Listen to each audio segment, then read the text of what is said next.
sekalian, terima kasih buat kesempatan momen ini. Sungguh senang sekali bisa ada di sini sekali lagi untuk berbagi studi firman Tuhan. Karena Anda di New York, saya yakin Anda sudah nonton film Anywhere, uh, Everywhere, All at Once.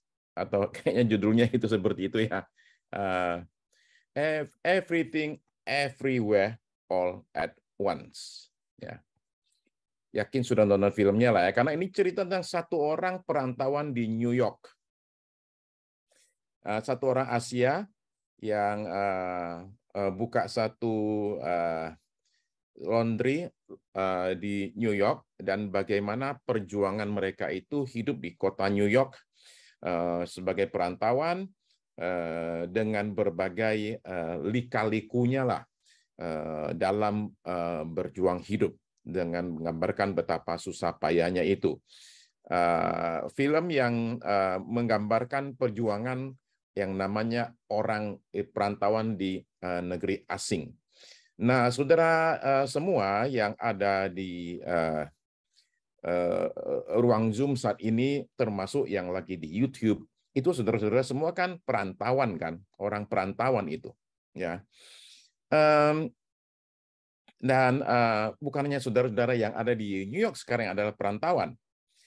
Bahkan saudara yang lagi ikut acara ini dari Indonesia juga termasuk perantauan loh itu, ya. Saudara-saudara sekalipun lahir di Indonesia, saudara juga perantau, ya. Kita semua ini perantau di muka bumi ini.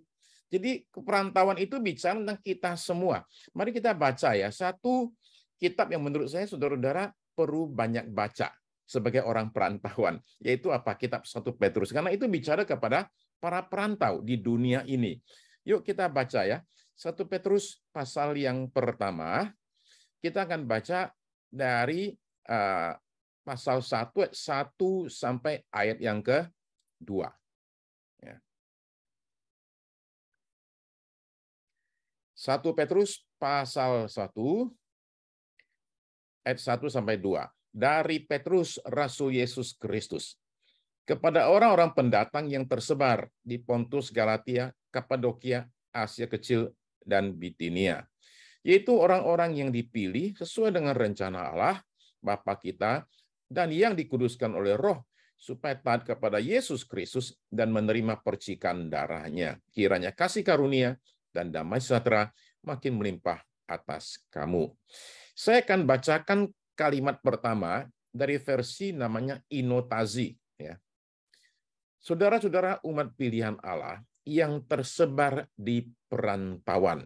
Nah, ini adalah kata-kata yang dipakai orang-orang di perantauan. Sekali lagi, perantauan bicara tidak hanya saudara-saudara yang sedang ada di New York saat ini, tapi juga semua orang Kristen melihat dirinya sebagai perantauan di dunia ini. Nah, saya tahu Bapak Ibu sekalian punya pengalaman ini nih. Ketika saudara tiba di satu tempat yang baru, umpama katakanlah dari Indonesia sampai ke New York, apa yang perantau lakukan? Satu saja. Dia berusaha meniru orang setempat, orang lokal. Benar begitu kan? Kita akan berusaha paling tidak bahasanya kita mesti sesuaikan diri kita. Tapi seringkali tidak hanya bahasa, tapi gaya hidupnya, budayanya, berusaha kita serap. Kita tidak minta mereka jadi seperti kita, tapi kita orang perantauan jadi seperti mereka. Nah, di sini ini yang patut kita perhatikan, status kita sebagai perantau di muka bumi ini, sebab tanpa sadar kita ingin menyesuaikan diri kita dengan situasi setempat, yaitu dunia ini. Nah, itu yang adalah kecenderungan manusia, ingin serupa dengan orang-orang yang sudah ada di situ. Ya. Nah, saudara sekalian, Petrus itu berbicara tentang identitas orang Kristen dan gaya hidup orang Kristen di tengah dunia. Okay. Itu dua hal yang dia sampaikan. Yaitu pertama identitas. Bagaimana kita melihat diri kita, terutama di dunia yang sedang bergejolak pada saat ini. Ya. Karena orang perlu mengetahui identitasnya itu. Ya. Identitas itu bukan sekedar nama saya siapa, ya, lebih daripada itu, ya. Identitas itu adalah bicara kedalaman dalam diri saya, di luar yang namanya nama saya, jabatan saya, kedudukan saya, titel saya. Ini sebenarnya siapa? Nah, Bapak Ibu sekalian, identitas itu menentukan yang pertama adalah harga diri seseorang. Ya. Umpama contoh ya, seorang polisi tentu punya harga diri yang beda dengan seorang penjahat. Ya. Beda sekali. Atau contoh yang lain adalah anak raja itu tentu beda lah ya dengan anak rakyat. Ya, harga dirinya ya. Oke. Lalu kemudian identitas itu menentukan tugas dan pekerjaan kita nih. Seorang polisi yang sadar dia polisi, tentu dia bertindaknya beda lah dengan seorang penjahat. Jelas beda tugasnya, tanggung jawabnya itu beda sekali. Oke. Lalu kemudian identitas itu menentukan yang berikut, yaitu ekspektasi seseorang terhadap dirinya. Dan jadi ekspektasi dari diri sendiri dan dari orang lain. Identitas itu akan memberikan sesuatu tuntutan terhadap orang tersebut. Ya, saya kasih contoh ya begini. Oke, katakanlah ini seorang polisi lagi nggak tugas nih, dia lagi nggak dinas. Oke, dia barangkali dari kantornya pulang ke rumah, dia tidak pakai baju polisi. Nah, kemudian di depan mata dia terjadi kejahatan nih. Apa yang harus dia perbuat? Kalau dia sadar identitasnya sebagai seorang polisi, sekalipun tidak pakai baju seragam, dia mesti bertindak. Ya. Nah, jangan sampai ada kejadian nih, polisi nggak sadar dia polisi nih. Oke, ini kejadian di Los Angeles, APD. 2 orang polisi itu akhir tahun lalu itu dihukum gara-gara begini ceritanya. Ada perampokan terjadi di dekat dia. Dan mereka tidak mau kejar itu rampok itu. Mereka kejar yang lain. Kejar apa tahu nggak? Kejar Pokemon. Jadi itu apa namanya itu penjahatnya itu dibiarin beraksi merampok. Mereka berdua habisin waktu untuk kejar namanya Pokemon itu. Nah, itu adalah contoh orang yang tidak sadar nih akan identitasnya sehingga akhirnya melalaikan tugasnya itu. Kalau orang tidak tahu dia siapa, orang itu menjadi bingung. Ya, saya kasih contoh umpama katakanlah ada filmnya Jackie Chan itu ya. Jackie Chan bikin film Bapak Ibu sekalian. Judulnya adalah Who Am I? Nah, ini kan gawat ini. Orang itu nggak tahu dia siapa. Ya. Atau film The Bourne Identity. Who Am I itu bicara satu orang yang bangun tahu-tahu sudah ada di Afrika dan dia nggak tahu dia itu siapa. Nama dia siapa. Ya. Jadi ketika dia ketemu penduduk asli, dia tanya who am I. Nah, penduduk asli nggak bisa bahasa Inggris, dikira who am I itu namanya dia. Jadi kemana-mana dipanggil who am I. The Bourne Identity itu kurang lebih sama aja, yaitu orang ini terbangun di satu pantai dan dia tidak tahu dia itu siapa. Nah, demikianlah sepanjang film itu ya upaya orang mencari tahu saya ini siapa sebenarnya. Karena kalau saya tahu saya siapa, saya tahu bagaimana saya harus bertindak, harus berkarya, harus bawa diri di dunia ini. Nah, itu adalah kekuatan dari yang namanya identitas. Ya. Nah, saya mesti punya suatu kepastian identitas saya yang mesti berlaku di mana saja, ya, dimanapun kita berada di dunia ini. Ya. Nah, dari mana saya dapatkan identitas saya itu? Di luar jabatan saya, kedudukan saya, gelar saya, bahkan tempat tinggal saya. Ya. Yaitu saya ingin mengetahui apa kata Tuhan tentang diri saya. Nah, Petrus itu mengajak kita melalui ayat-ayat di awal suratnya untuk menyadari 2 hal. Nomor 1, orang Kristen adalah musafir atau perantau di dunia ini. Dia pakai istilah pendatang. Apa yang muncul ketika saudara mendengar kata perantau? Perantau itu nomor 1, aslinya bukan dari sini, tapi dari tempat lain. Makanya namanya perantau. Cara bicaranya, cara hidupnya, pola pikirnya, barangkali penampilan dan bajunya pun berbeda dengan penduduk asli. Nomor 3 adalah tidak terlalu terikat dengan kehidupan di tempat itu. Ada apa-apa, dia bisa pindah.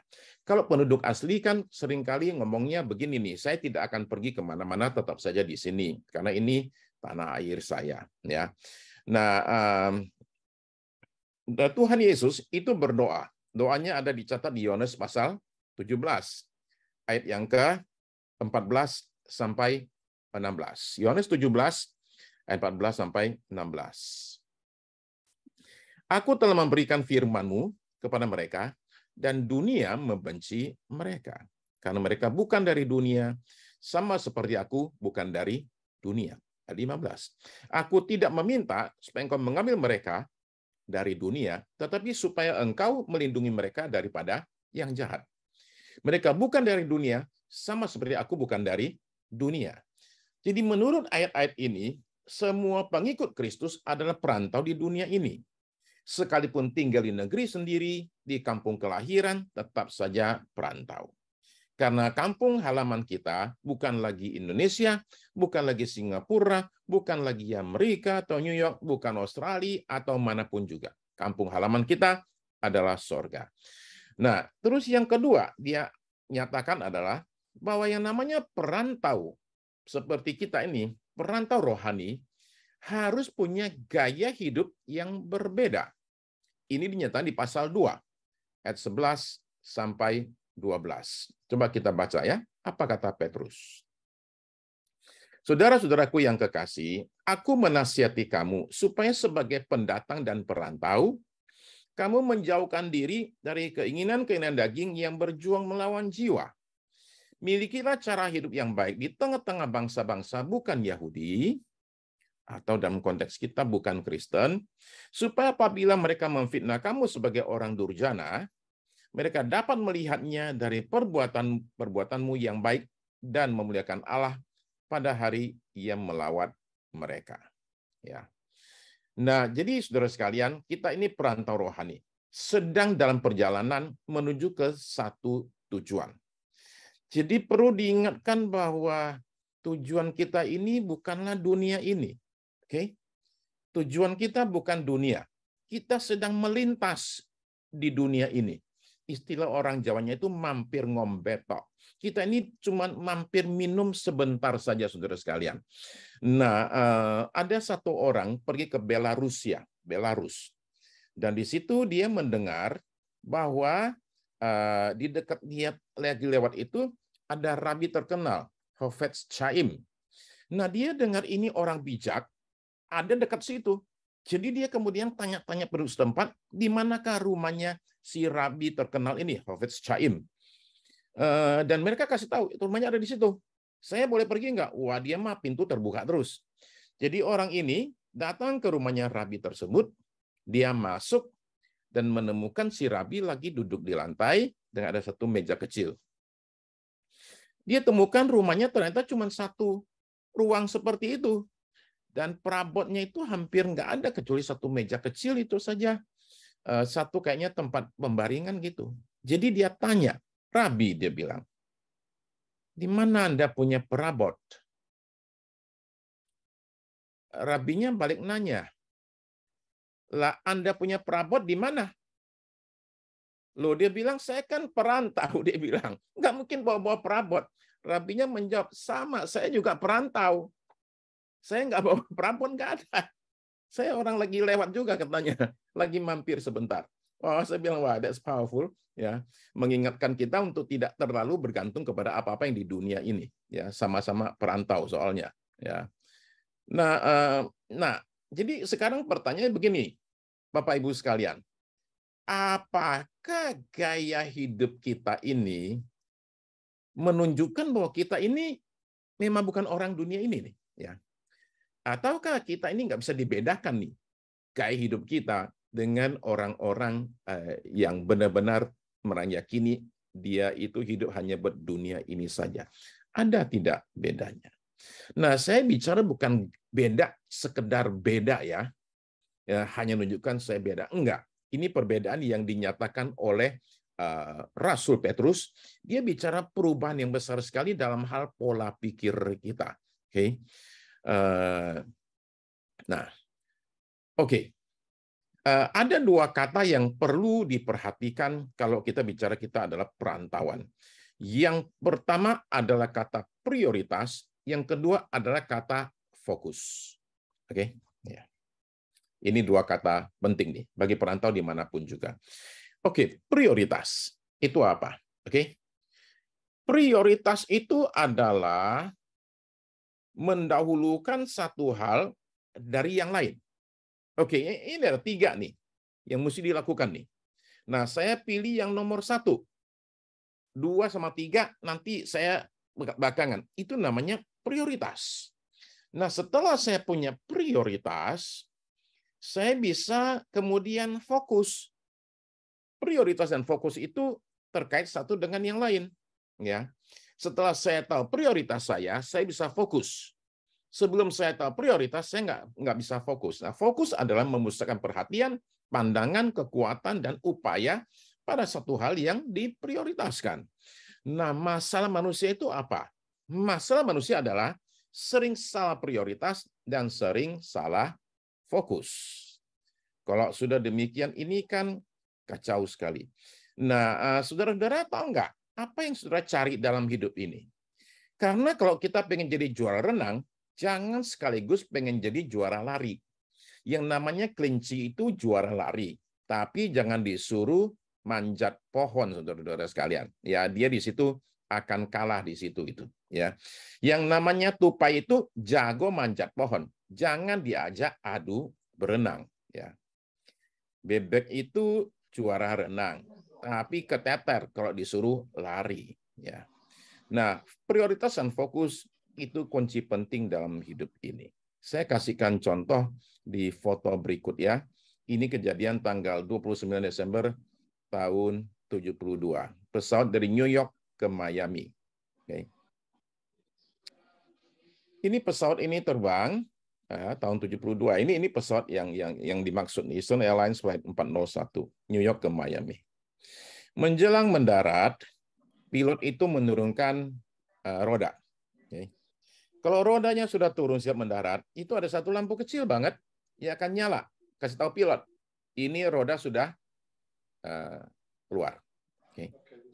Tapi pada hari itu, si pilotnya itu turunin roda, lampunya nggak nyala. Jadi dia nggak yakin nih, karena nggak kelihatan di perut pesawat. Dia nggak yakin ini roda sudah keluar belum. Jadi dia suruh pilot setirin pesawat, terus dia coba tes ngutak-ngutik, lalu kemudian nggak berhasil. Akhirnya kopilotnya itu akhirnya setelah pesawatnya ke autopilot, kemudian dia juga ikut ngutak-ngatik lampu tersebut. Nah, ini dua orang ini nih itu sibuk ngurusin lampu harga 75 sen dan lupa nyetir pesawatnya. Udah mau mendarat. Pada saat peringatan bunyi, bahwa pesawat terlalu dekat dengan tanah, pada saat itu sudah telat. Itu ratusan orang mati itu dalam kecelakaan Eastern Airlines tersebut. Hanya gara-gara salah fokus. Ya. Ternyata itu lampu itu putus. Itu saja penyebabnya. Lampunya putus. Ya. Roda sudah keluar. Tapi karena mereka itu di situ tuh fokusnya sudah lupa nyetirin pesawat, mestinya mereka minta orang untuk visual apa, gimana caranya gitu. Dan akhirnya banyak orang mati gara-gara hal tersebut karena salah fokus. Oke. Jadi fokus yang benar apa nih, Bapak Ibu sekalian? Saya usul ada 3 ya, yang kita dapat dari Petrus. Fokus kita sebagai perantau dalam hidup dunia ini ada 3. Oke. Nomor 1 adalah fokus kita pada sorga, bukan dunia. Fokus kita adalah sorga, bukan dunia. Itu dinyatakan di pasal 1, ayat yang ketiga, sampai dengan ayat yang keempat. Ya. 1 Petrus pasal 1 ayat 3 dan 4. Terpujilah Allah dan Bapa Tuhan kita Yesus Kristus, yang karena rahmat-Nya yang besar telah melahirkan kita kembali oleh kebangkitan Yesus Kristus dari antara orang mati, kepada suatu hidup yang penuh pengharapan, untuk menerima suatu bagian yang tidak dapat binasa, yang tidak dapat cemar, dan yang tidak dapat layu, yang tersimpan di sorga bagi kamu. Tujuan akhir kita adalah sorga, jangan sampai salah fokus. Di sorga tersedia suatu warisan untuk kita semua. Hidup kekal bersama dengan Tuhan yang mengasihi kita dan mati buat kita, hidup yang tidak dapat binasa, tidak dapat cemar, tidak dapat layu. Berarti yang di dunia ini bisa binasa, gampang cemar, cepat layu. Jadi ini beda antara yang sementara dengan yang kekal. Nah, kita mesti fokus kepada yang kekal. Nah, saya tahu surga itu bukan pembicaraan sehari-hari. Kita baca koran kan beritanya berita dunia, bukan berita sorga. Kita nonton TV berita dunia. Berita sorga itu hanya muncul seminggu sekali lah. Atau dalam kasus saudara-saudara di BMC luar biasa. 2 kali dalam 1 minggu. Oke, hari Kamis dan hari Minggu. Yang lain seringkali cuma 1 kali sehari pada hari Minggu saja. Itu berita sorganya baru muncul. Hari lain semuanya berita dunia. Oke. Jadi orang bisa gampang sekali terpukau dengan keindahan dunia dan teralihkan perhatian kepada dunia, fokus kepada dunia, sehingga lupa dengan sorga. Nah, apa tanda orang fokus pada dunia? Tandanya begini. Semua sumber daya yang ada nih, pikirannya ini nih, melulu ditujukan kepada upaya memperbaiki kehidupan di dunia. Gimana caranya supaya saya hidup di dunia bisa tambah nyaman, tambah aman, tambah bahagia. Itu fokusnya itu saja. Ya. Termasuk mengorbankan banyak hal, persaudaraan, pertemanan, kesehatan, termasuk prinsip hidup, kadang bahkan mengorbankan Tuhan. Hubungan dengan Tuhan maksud saya, untuk dapatkan kebahagiaan di dunia. Jadi Tuhan bisa dikorbankan demi seorang pasangan hidup, keluarga dikorbankan demi pemasukan yang lebih besar, terikat kepada hal yang sifatnya duniawi, yang padahal kita nggak akan bawa. Ya. Jadi hal rohani itu hanya kalau ada waktu kosong, kalau nyaman, bukan dirancang khusus atau ada waktu khusus. Ya. Akhirnya orang tersebut menjadi ateis, bukan secara teori, tapi ateis secara praktek. Nah, orang yang fokus pada dunia ini adalah orang yang akan hidupnya itu banyak sekali stres, khawatir, gampang marah, gampang kecewa. Mengapa? Karena orang yang fokus pada dunia menaruh harapannya pada manusia dan pada dunia. Dia jadi gampang stres karena manusia dan dunia itu tidak tetap. Dunia berubah terus-menerus, dunia tidak bisa diharapkan. Saya kasih contoh ya, orang berikut ini orang Brasil, Eike Batista. Eike Batista itu adalah orang terkaya di Brasil. Dia orang nomor 4 terkaya di dunia. Dalam 1 tahun, dia itu hilang uang 35 miliar dolar. Dalam 1 tahun, 335 miliar dolar. Berapa banyaknya itu 35 miliar dolar? Kalau saya umpama rupiahkan, itu menjadi sekitar 500 triliun. 500 triliun itu gimana caranya mau kayak dihabisin itu. Kalau 1 hari 1 miliar, keluar 1 miliar, nggak tahu lah dia beli apalah dan sebagainya ya. 1 hari 1 miliar, setahun itu baru 365 miliar. Ya. Dalam 100 tahun baru habis 36 triliun. Uang 35 miliar dolar itu kalau setiap hari dibelanjakan 1 miliar itu baru habis 1000 tahun. Oke. Ini uang yang kata orang tidak berseri, nggak ada habis-habisnya. Dia habisin dalam waktu 1 tahun. Saya kayak contoh orang berikut ya. Orang ini namanya Whittaker. Oke. Di slide berikut dia menang lotre. Oke. 314 juta dolar. Ya, Andrew Whitaker. 2 tahun kemudian dia berkata begini, saya sebenarnya berharap pada hari itu saya sobek-sobek aja itu. Saya punya kemenangan lotre tersebut. Sebab gara-gara kemenangan tersebut, itu kemudian 2 tahun kemudian dinyatakan bangkrut. Ya, cucunya meninggal, teman-teman hilang semua. Saudara tahu bahwa dia orang cukup rohani ya, dia menyumbang gereja dan lain sebagainya, tapi dia tidak siap menerima berkat yang demikian besar tersebut sehingga hidupnya jadi kacau balau. Rupanya menerima berkat saja itu perlu adanya suatu mentalitas tertentu. Nah, jadi akhirnya uang tersebut hilang dalam waktu 2 tahun. Ya, itu uang cepat datang, cepat hilang, saudara sekalian. Ya. Nah, jadi kita fokus pada sorga. Kalau kita fokus pada sorga, bukan berarti kita semua berhenti kerja nih. Semua udah jadi pendeta aja, bukan begitu. Fokus pada sorga bukan berarti berhenti dagang nih, jadi full timer di gereja. Fokus pada sorga bukan berarti kerja asal-asalan, tapi justru memberikan yang terbaik. Fokus pada sorga akan bikin orang menjadi pekerja terbaik, pedagang terbaik, ya, warga negara terbaik, dan kemudian segala sesuatunya dikerjakan buat Tuhan. Oke, ya. Nah, saudara-saudara jangan mengatakan bahwa Pak, kayaknya begitu itu hanya buat pendeta saja nih. Saya kan jemaat. Saudara sekalian, tujuan hidup kita, kata Tuhan Yesus adalah kita jadi misionaris di dunia ini. Ya, kita ada tugas yang harus kita perbuat di dunia ini. Ya. Nah, jadi kita adalah bangsa yang terpilih, imamat yang rajani, bangsa yang kudus, umat kepunyaan Allah. Kita harus memberitakan perbuatan-perbuatan besar dari Dia. Oke. Fokus yang kedua adalah fokus pada keselamatan, bukan kenyamanan.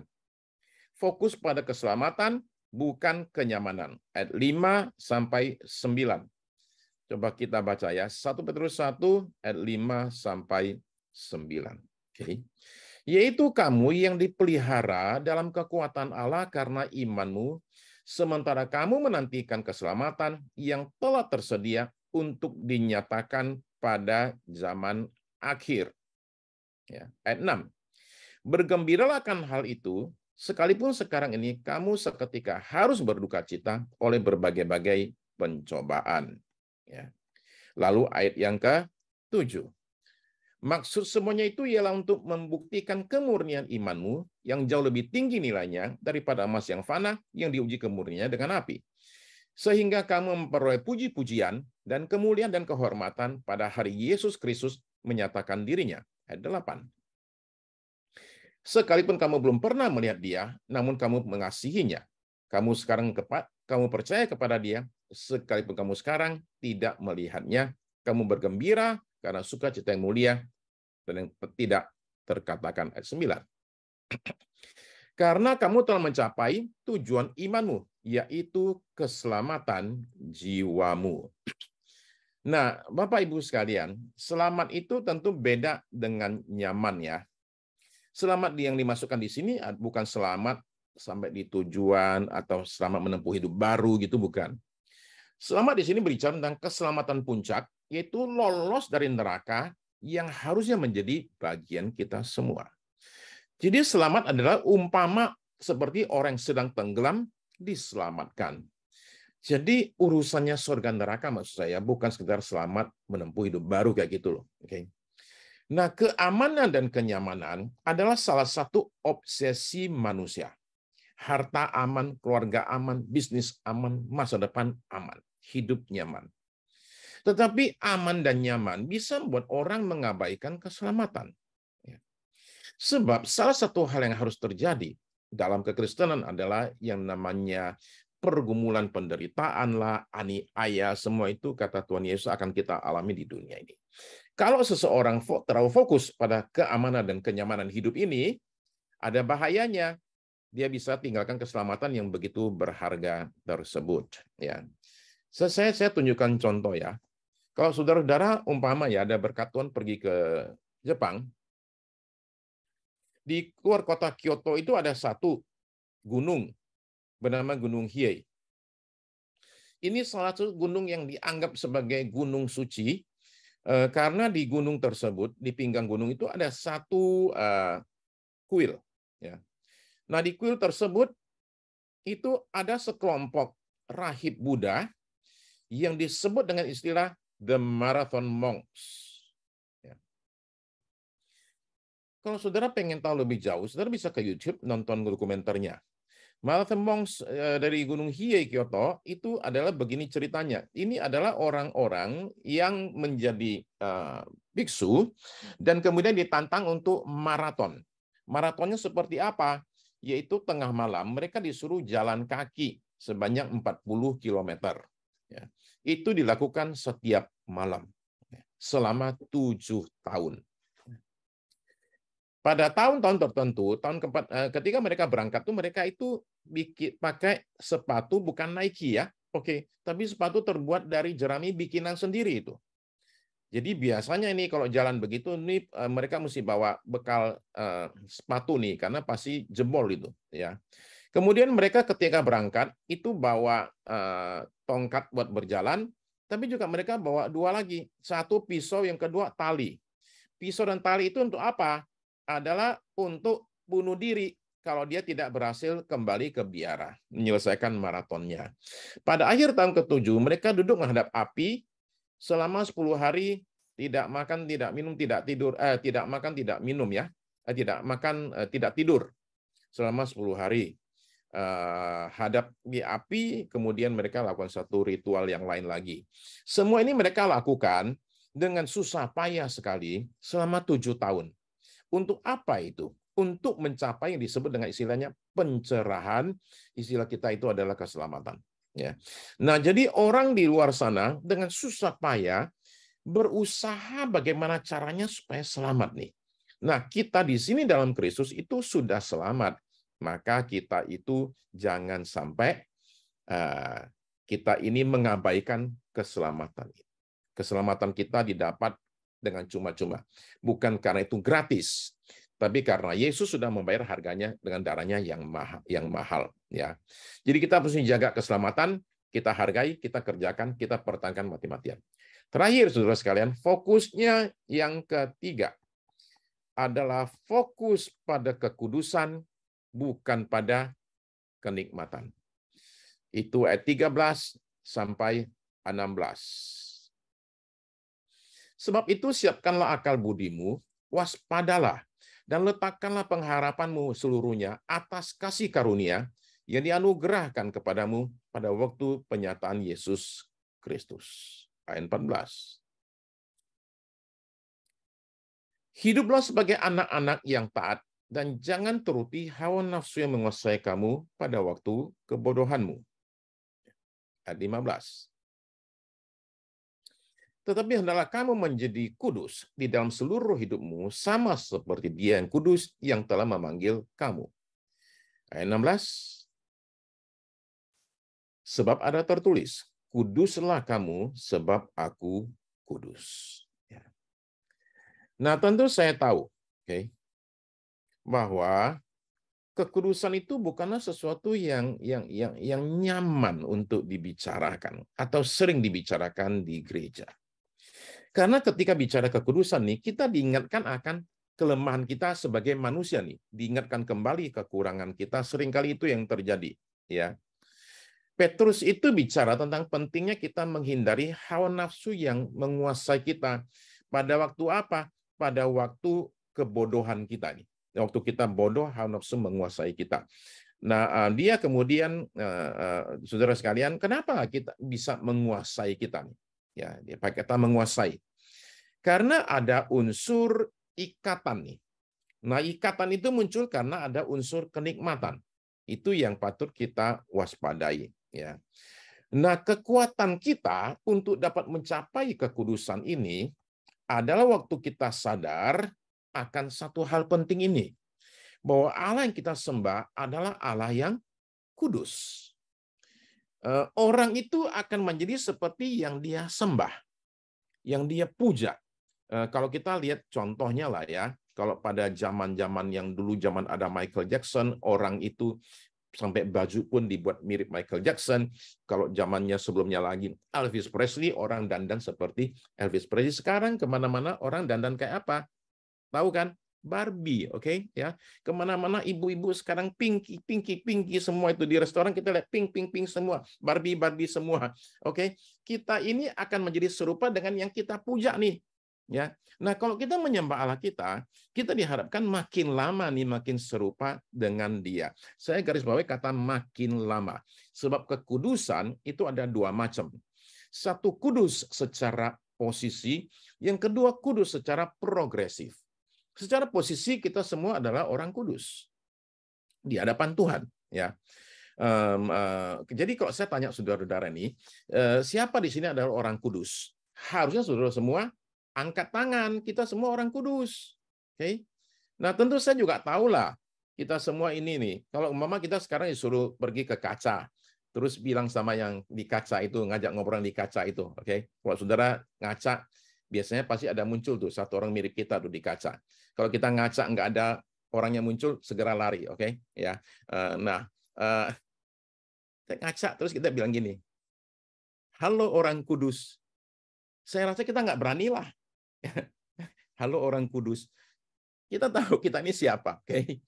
Nah, tetapi patut dipahami sekali lagi bahwa secara posisi saya mesti mengakui saya orang kudus. Kenapa? Sebab orang kudus adalah orang yang dikuduskan oleh Tuhan. Jadi kalau saya mengatakan saya orang kudus, saya mengakui karya Tuhan, karya Kristus, darahnya menyucikan saya.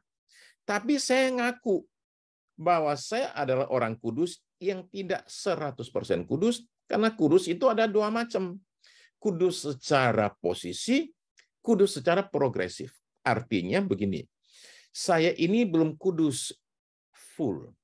Tapi makin hari saya harus menjadi bertambah kudus. Secara progresif saya makin hari harus makin kudus. Kecenderungan hati saya makin hari itu harus makin ingin dekat sama Tuhan, makin serupa dengan Tuhan, makin kudus dalam hidup saya. Saya mungkin masih akan jatuh dalam dosa. Mungkin, mudah-mudahan tidak. Tapi sebelum saya nanti dikubur, saya mesti waspadai kemungkinan ini, tapi juga pada saat yang sama, saya tidak masuk ke dalam penghakiman, condemnation ketika saya jatuh dalam dosa. Kalau saya jatuh, saya bangun lagi. Saya minta Tuhan ampuni saya, kuduskan saya lagi, dan saya maju lagi. Saya tidak jatuh dan kemudian tergeletak, istilah Mazmur. Saya jatuh, saya bangun lagi, karena kata Amsal, 7 kali orang benar jatuh, tiap kali dia bangun lagi. Jadi Alkitab berikan ruang kepada kita, saudara-saudara sekalian, untuk kita ini jatuh dalam dosa, tapi kita bangkit dan minta Tuhan ampuni kita. Sehingga kita tidak terbenam dalam condemnation, rasa bersalah. Jadi karena itu kita terus-menerus bangkit dan kemudian minta Tuhan beri kita kekuatan untuk mampu hidup kudus, terutama kecenderungan hati kita yang harusnya makin lama ini, saya makin pengen hidup dalam kekudusan, bukan yang namanya kepada kenikmatan hidup ini, saudara-saudara sekalian. Sebab kita tentu menyadari bahwa dunia ini menawarkan kepada kita banyak sekali yang namanya kenikmatan. Nah, kita waspadai hal tersebut dengan mengingat-ingat bahwa ada banyak kenikmatan dalam hidup ini yang intinya itu melawan kekudusan. Jadi saya tunjukkan satu foto satu orang ya, Bobby Moore. Bobby Moore ini kapten tim Inggris ketika menang Piala Dunia tahun 66. Okay. Jadi waktu itu terima piala nih, ya. Terima piala dari Ratu Inggris. Nah, saudara perhatikan Bobby Moore ketika dia maju dia salaman sama Ratu Inggris. Ratu Inggris pakai sarung tangan putih. Bobby Moore itu nggak pakai apa-apa ya, karena habis main bola soalnya. Nah, Bobby Moore itu cerita bahwa ketika dia maju untuk salaman dan terima piala, dia baru sadar bahwa Ratu Elizabeth itu ternyata pakai sarung tangan putih. Sementara dia ini baru habis berjuang di lapangan nih, tangannya kotor. Jadi ketika dia maju itu, dia punya tangan itu dia coba apa istilahnya dia apa istilahnya dia coba bersihkan tangannya lah ke celananya dan ke bajunya itu digosok-gosokin ke bajunya supaya dia bilang ketika saya salaman sama Ratu Elizabeth jangan sampai sarung tangan yang putih bersih itu menjadi kotor kalau terkena saya punya tangan, kena lumpur tanah dari tangan saya. Ya. Nah, saya mau sampaikan dua hal mengenai hal ini ya. Yang pertama adalah begini, bahwa orang ini sadar sekali pentingnya bersih. Oke. Saya mendekati ratu saya mesti bersih. Oke. Ya. Kita datangin Tuhan kita mesti bersih. Oke. Tapi ada yang kedua. Dia ini takut bahwa kotoran di tangan dia akan mengotori tangan ratu. Oke. Sebab ketika yang kotor kontak sama yang bersih, apa yang terjadi? Yang bersih jadi kotor. Ketika yang bersih kontak sama yang kotor, yang bersih jadi ikut kotor. Ya. Tapi tolong perhatikan bahwa ketika kita yang kotor ketemu dengan yang maha bersih alias maha suci, bukan yang maha suci jadi kotor, tapi yang kotor jadi suci. Jadi itu sebab kita nggak boleh ragu datang ke Tuhan. Dengan segala pergumulan kita lah, masalah kita lah, kekacauan hidup kita lah, kegagalan kita lah, segala macam hal-hal yang membuat kita kadang ragu datang ke Tuhan, nggak boleh ragu. Karena justru pada dialah kita temukan pembasuhan, pembersihan itu terjadi atas hidup kita. Ketika kita datang dengan segala kekonyolan kita, dengan segala pergumulan kita lah, dengan segala kenajisan kita lah, kesalahan kita, kita datang kepada Dia, dan oleh karena Dialah saya bisa dibersihkan, disucikan. Ketika saya bawa segala kekotoran, saya datang kepada Dia, saya terima pembasuhan daripada Dia. Dia itu adalah sumber kekudusan dalam hidup kita. Kuduslah kamu sebab Allah itu kudus. Ya. Saya tutup dengan satu cerita, terus kita akan berdoa ya. Ini mengenai satu binatang yang sangat amat cantiknya, bukan main, oke? Ermine, oke? Weasel, oke? Nah, perhatikan ya bahwa weasel ini itu punya suatu hal yang unik sekali. Apa itu? Di musim panas warnanya coklat, di musim dingin warnanya jadi putih. Ya. Jadi kalau dia di tengah salju itu susah sekali dilihat. Saya kasih contoh ya, gambar berikut ya, supaya kelihatan dalam konteks ya. Di foto yang berikut, sorry bisa lihat. Nah, ini kan susah dilihat kan? Susah sekali dilihat kalau dia sudah lagi terbenam di salju ini. Ya. Oke, last picture, oke, last slide. Oke, slide berikut. Nah, kelihatan ya. Oke, kayak gitu. Nah, tentu saudara-saudara yang lihat kayak gini tahu benar satu hal ya. Alangkah cantiknya binatang ini nih. Dan alangkah berharganya bulunya. Ini dicari ini. Bulunya ini nih. Si weasel ini nih. Nah, cuman kalau dia mesti ditangkapnya kan justru ketika musim salju. Bukan musim panas. Karena lebih bagus warna putihnya nih. Jadi musim salju si weasel ini, Ermine ini dicari sekali. Bagaimana cara menangkap dia? Caranya begini. Yaitu ini pakai anjing nih, ya. Anjing berkejar dia. Nah, weasel ini cara geraknya itu cepatnya bukan main. Geraknya itu cepat, dia sudah kembali ke sarangnya, udah masuk di sana, udah nggak bisa diapa-apain. Jadi pemburu weasel ini itu punya cara yang luar biasa. Anjing suruh kejar, kemudian sarangnya dia itu ya nggak tahu, pokoknya ada lubang mana gitu, itu dikasih kasih lumpur hitam, kasih jelaga hitam. Sebab weasel ini punya satu kelemahan.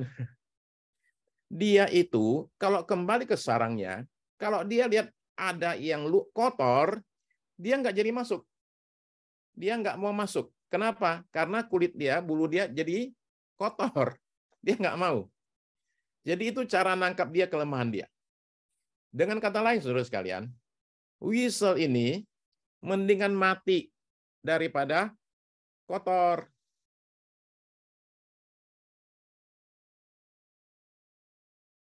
Coba pikir ya. Saya mendingan mati daripada saya tercemar. Itu weasel. Seseorang dalam Tuhan itu mestinya punya suatu sikap seperti demikian. Ya. Bahwa memang dalam hal momen tertentu, dalam kelemahan kita bisa jatuh ke dalam dosa. Tapi tadi saya kan katakan, kalau kita jatuh, datanglah kepada Tuhan, kita dikuduskan. At the same time, bukan berarti kita terus-menerus boleh bolak-balik jatuh dalam dosa berkali-kali. Demikian enggak. Tapi sikap kita maintain adalah bahwa saya ingin sekali hidup berkenan di hadapan Tuhan. Saya bersedia mematikan banyak hal dalam hidup saya. Apa yang harus saya matikan? Pertama-tama adalah keinginan tertentu dalam diri saya perlu dimatikan. Saya perlu buang hal tertentu yang saya tahu tidak berkenan di hadapan Tuhan. Saya minta kekuatan Tuhan dimampukan untuk saya supaya saya fokus kepada yang namanya kekudusan. Saya fokus kepada keselamatan, saya fokus kepada sorga. Dengan demikian, sebagai perantauan, suatu hari saya akan tinggalkan dunia ini, saya akan kembali ke sorga. Dari situ saya akan nikmati momen di mana sungguh-sungguh itu kampung halaman kita, saudara sekalian. Kampung halaman kita adalah sorga. Di situ kita temukan yang namanya keamanan kita, kenyamanan kita, kenikmatan kita itu adanya di sorga, bukan di dunia ini. Mari kita berdoa. Terima kasih Bapak Surgawi, pada malam ini di New York Tuhan, pagi di Asia di sini, kiranya Tuhan boleh terus-menerus dengan kuasa Roh Kudus mengarahkan kecenderungan hati kami untuk berfokus kepada hal-hal yang memang Tuhan kehendaki kami fokus. Tuhan, biar hati kami cenderung kepada Tuhan, kepada menyenangkan hati Tuhan, kepada kekudusan yang daripada Tuhan. Kiranya Tuhan memberi kami kekuatan, memberikan kami kemampuan yang dari Tuhan. Berikan kami kasih karunia, untuk kami mampu hidup sesuai dengan tuntutan firman-Mu ya Tuhan. Terima kasih, kami bersyukur. Kami diingatkan akan sorga, diingatkan akan keselamatan, diingatkan akan kekudusan. Kami bersyukur, terima kasih. Dalam nama Tuhan Yesus Kristus. Amin.